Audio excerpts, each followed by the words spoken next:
नेता भूपेंद्र बाबू की 46वीं पुण्यतिथि है। इस अवसर पर इलाहाबाद विश्वविद्यालय के छात्र आशीष जी से हम बात करना चाहेंगे। आशीष जी, आप भूपेंद्र बाबू के बारे में क्या कहना चाहेंगे? नमस्कार साथी, आज के इस पुण्यतिथि महोत्सव पर उपस्थित आप सभी क्रांतिकारी साथियों का हार्दिक अभिनंदन। जैसा कि हम सबों को पता है, भूपेंद्र बाबू समाजवाद के जीते जागते मिसाल थे।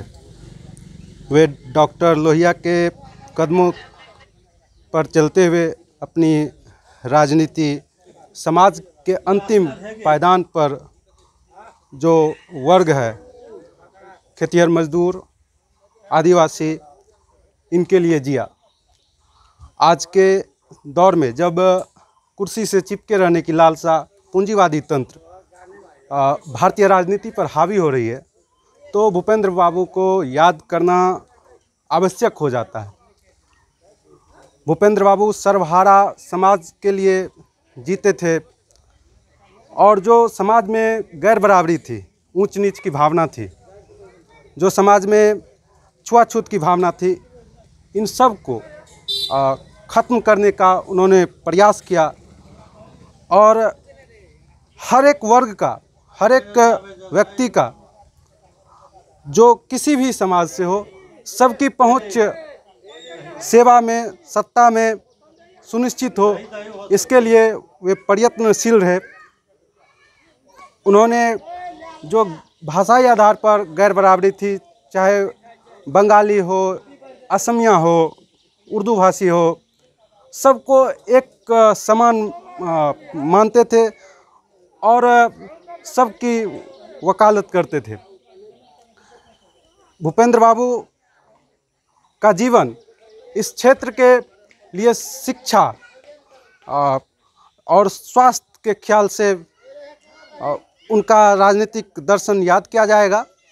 भूपेंद्र बाबू का जन्म इसी रानीपट्टी ग्राम में मधेपुरा जिला में हुआ और जो भारत का दर्शन है, बुद्ध का, नानक का, कबीर का, पेरियार का, उनके पथ पर चलते हुए उन्होंने समाजवाद की स्थापना करने के लिए जीवन प्रयत्न अपनी भूमिका निभाई।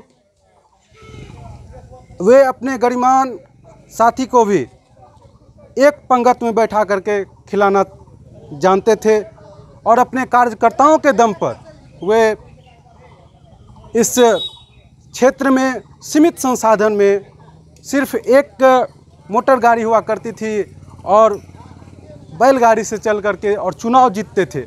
उस दौर में पूंजीवादी तंत्र हावी था। कांग्रेस अपने स्तर से शासन प्रशासन में दखल करके चुनाव जीतती थी। उनको याद किया जाता है as a joint killer in Indian politics, चूँकि उस दौर में ललित बाबू का एक बहुत ही बड़ा स्थान था कांग्रेस की कोर कमेटी में और उनको 1962 ईस्वी में उन्होंने हराया। फिर किसी प्रकार से वह चुनाव रद्द कर दिया जाता है, फिर उपचुनाव होते हैं, उसमें भी जीत दर्ज करते हैं अपने कार्यकर्ताओं के बल पर। ऐसा होता है कि कार्यकर्ता अपने घर, अपने गांव, कस्बे पहुंच जाते हैं, फिर भी एक दिल्ली दरबार के इशारे पर जो रिजल्ट होता है, परिणाम होता है, उसको पलट दिया जाता है। और इस पर राजनारायण थे, मधु लिमये साहब थे, सब लोग भूपेंद्र बाबू के लिए चुनाव के समय में यहाँ आते थे तो बरस पड़े डीएम साहब पर कि आप ऐसे नहीं कर सकते हैं। वे जनप्रतिनिधि थे, समाज के सच्चे सेवक थे। जो आज हमारे समाज में धनबल, बाहुबल देखने को मिलता है राजनीति में, इसके बिल्कुल खिलाफ थे। आज की राजनीति जो हम सब कर रहे हैं, उनके सिद्धांत को अपने आचरण में उतारने की आवश्यकता है। भूपेंद्र बाबू का जीवन और संघर्ष खेतिहर मजदूर समाज के लिए था। आरक्षण का बीज उन्होंने रोपा कर्पूरी ठाकुर ने रोपा और एक सरजमीन तैयार करके पिछड़ा वर्ग समाज के लिए आरक्षण लागू करवाए।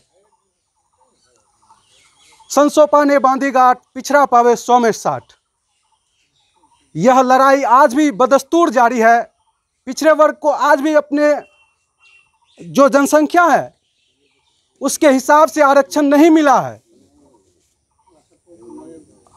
और आज का दौर समाजवाद गांव और खेत से निकलता है, बराबरी से निकलता है। सच का साथ देना ही समाजवाद है। इस दौर में उन्होंने दाम बांधो नीति के लिए संघर्ष किया और जो दाम मतलब मिल मालिकों और मजदूरों के बीच में दाम सही होना चाहिए, जो डॉक्टर और पेशेंट के बीच में दाम सही होना चाहिए, इसका उन्होंने संघर्ष किया। भूपेंद्र बाबू को याद किया जाता है सन 1942 के अगस्त क्रांति के लिए, जिसमें उन्होंने छात्र, नौजवान, आदिवासी समाज, सौतार, बाबू महताब लाल मंडल, अंबिका प्रसाद सिंह दादा, बाबू शिवनंदन प्रसाद मंडल, सबको साथ लेकर के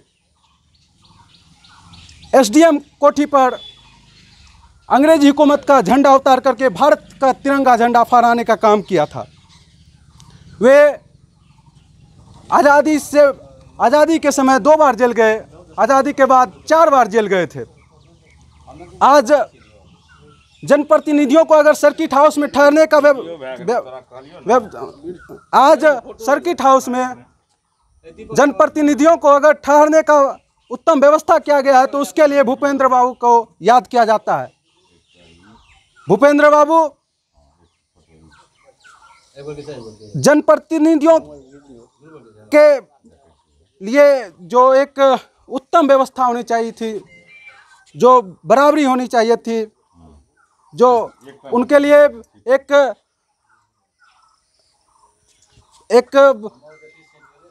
प्रिंसिपल ऑफ कोड होना चाहिए, उसका मुखरता से अपनी बात करते थे। आज जनप्रतिनिधियों को पीटा जाता है, बहुत बुरी बात है। इस लोकतंत्र में जनप्रतिनिधि हमारे कानून बनाने वाले हैं, उनसे ऊपर कोई नहीं हो सकता है। आज हमारी ज़रूरत है हम सबों को सच का साथ देने का और समाजवाद को स्थापित करने का। यही सच्ची श्रद्धांजलि होगी। जय हिंद,